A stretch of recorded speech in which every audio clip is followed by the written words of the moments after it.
Hello there, this is Dave Allen for EV20 Questions, and today is going to be a day of going to look at the Barcelona rapid chargers. I'm not going to go to France for a change. I just thought it'd be something a bit different. So the plan is, first of all, is to go to, let's have a look on here, Passage del Maritime. Let's have a look at the details of this here, overview. And it's the one in Mataró. And then following that, we're going to go and have a look at another one. May go to one of the A and B chargers. We may go to Sant Cugat de Bages to have a look at the charger there, because I've got an actual special RFID card to use there, and I'd like to see if that one would work. There I can actually try charging as the A and B one there as well. So let's just have a look and see what goes with these here. I'm using the PlugShare application to start with to get me directions to go to the first one. Passage del Maritime 92. There you go, it's just told me where we're going. Carrer Pins, then turn right onto Carrer de la Volta de la Piscina. It kills me every time. It does, it just kills me. When it's trying to tell me it just has a very bad Spanish pronunciation. It's just piscina. Carrer de la Volta de la Piscina. I'll put a wee bit of charge in there. I've started with 100%. It tells me I've got 282 kilometres in there because I've got eco on there. If I turn eco off, it tells me I've got 266. And if I turn off the the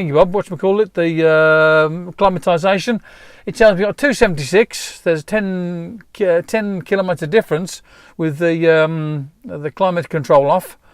And if I put back the eco again, it tells me now that I can go for 291 kilometres, and that's the best I've seen on it yet. So that's with the climatisation off and with the eco on. Okay, so this is the charger. Doesn't work. Complete waste of time.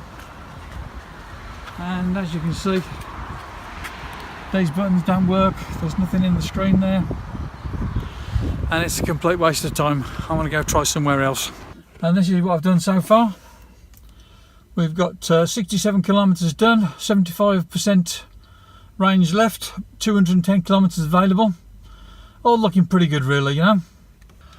A good day out, even if the charger doesn't work. It's part of the exploration and working out how things go with having an electric car. Let's go to the next one at Mataró, Finlandia. So Toyota are doing these misleading campaigns where they are telling people that the car is self-charging.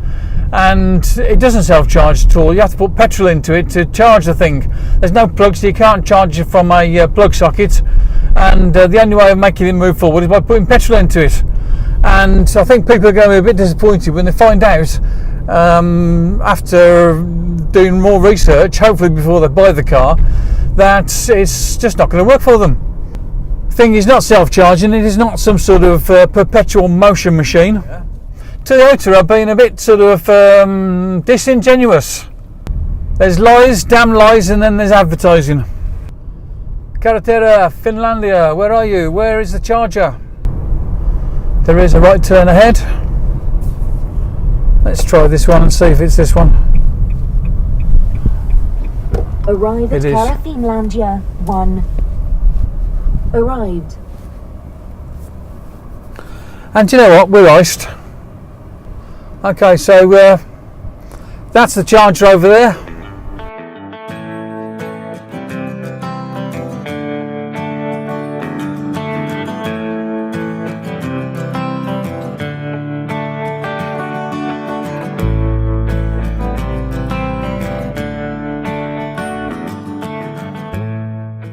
So I've been here just a few minutes so far, and it's enough to put 10% and more in the battery. And I'm only pulling in 23 kilowatts now. It started going in at about 30 kilowatts, which was good enough. And I'm going to stop the charge now. I'm going to go up to the shopping centre nearby. I want to go and have a look in there, maybe get something to eat and use the facilities. Do you know what? Charging in Barcelona, when you find the chargers that work, is nice and easy. I did have to follow some instructions on the site, on the charger there, which were all in Catalan, but for the most part I understood it. There's one phrase there I wasn't quite sure about, but I got it plugged in, and we got charged up, so that's all that matters. I took a couple of wrong turns, not quite on purpose, but sort of I wasn't too bothered about it, you know. And I ended up going a road which is sort of up hills, down hills, round bends, and quite scenic in fact. And you wouldn't believe that you was anywhere near Barcelona. And I've just gone through a place called Roca les Valles, and now I'm following the directions again. And I perhaps should have gone back there. I should have gone to the sign saying AP7, Girona and Barcelona. Perhaps should have gone on that one there towards the AP7. It would have perhaps taken me in the right direction, but still, I don't mind because this is a very pleasant little journey. I'm going down to the end of here. I've got to do a bit of a left turn, roundabout, and then sort of I'll get onto another road there. And I think it's going to be, it's going to work out okay. When I'm on the motorway, I tend to drive at around about 102 kilometres. It's just a little bit faster than the trucks go, so if there's a truck in front, it'll slow me down a wee bit, but you know, with the intelligent cruise control, but that doesn't bother me. At the same time, it's fast enough that if there's nothing coming up behind, I'll pull over into the middle lane, get past the lorry, and keep going at the same speed. And it's a good way to travel. Makes it a bit more interesting. And as I say, we've got the Circuit de Catalunya over there. It's the Barcelona racetrack. It's where they do the Formula 1 sometimes. And so the lorry that was in front of me now has moved out of the way. I can speed up just a little bit.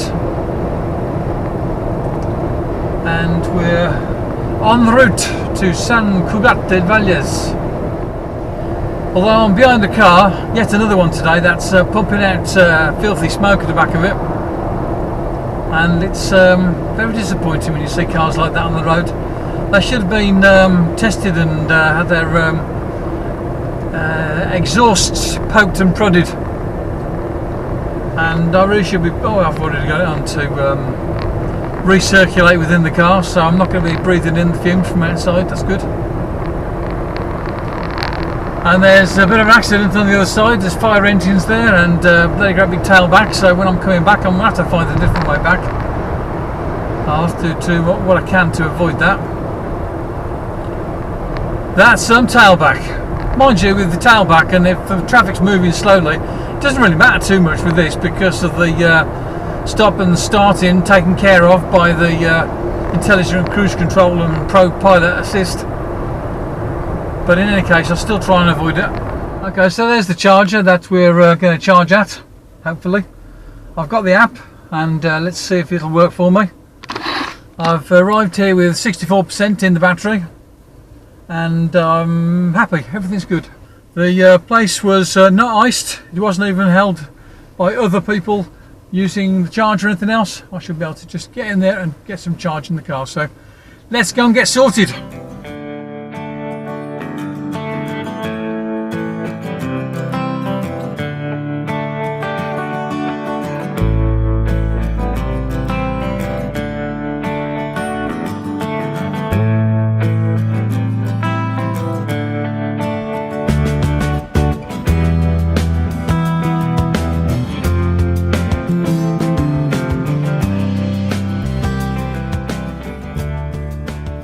So I'm delighted I've got this charger. I was able to use the app to get it started. It actually took me 2 goes to get it going. Don't know what I did in the wrong first place, but I've got it going in the end. And it's going in at 32 kilowatts, which is great.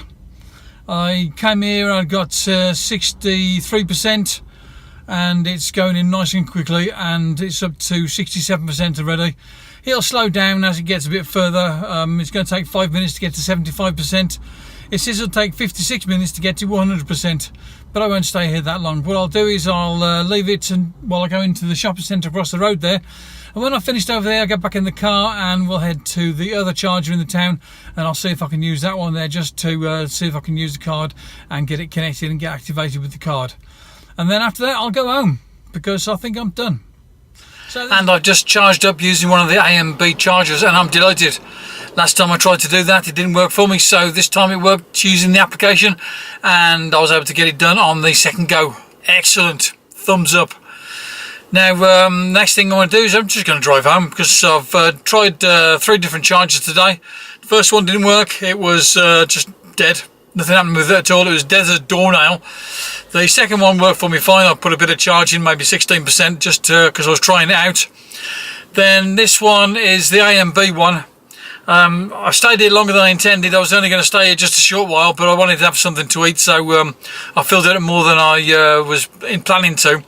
If I'd have filled it up just a wee bit less, just as much as I'd have put into the last one, then perhaps I would have actually gone up to the other charger in San Cugat de Balyas, and I would have put in some charge on that one there, because I wanted to try out the RFID card, which I got from the San Cugat de Balyas Ajuntament. Oh yeah, today I saw a Twizy. It wasn't being charged. It was near the charger that wasn't working, and I also have just seen a Smart 44. They call it Smart EQ44. It's just sitting in front of me, and it's plugged into the AC charger next to the AMB charger, where I'm getting my DC charging in there. For the last bit of charging there, when I came back and I looked at the how much was going in, it was going in very, very slowly, and it was showing a lot of minutes to get to 100%. But that's not a problem. I mean, that's to be expected when you're taking in DC and putting it up to the full amount of charge. And I suppose I better have a quick look at the battery. And the battery's only just gone over the halfway mark, so I've still got plenty of battery space, battery temperature space left available, so no worries there either. So an excellent day, and let's just have a look at the amount of kilometers I've done. Just scrolling through now, and go to my drive computer number one. I've just only done 124 kilometers, and it's going to be a similar sort of amount home. In fact, it says on my GPS I've got 112 kilometers to drive back home, and it reckons it's going to take me 2.5 hours. But there were some hold-ups on the motorway that I was coming in, and I have to put up with those on the way back. So this is Dave Allen for EV20 Questions. Bye bye now. Talk to you again soon.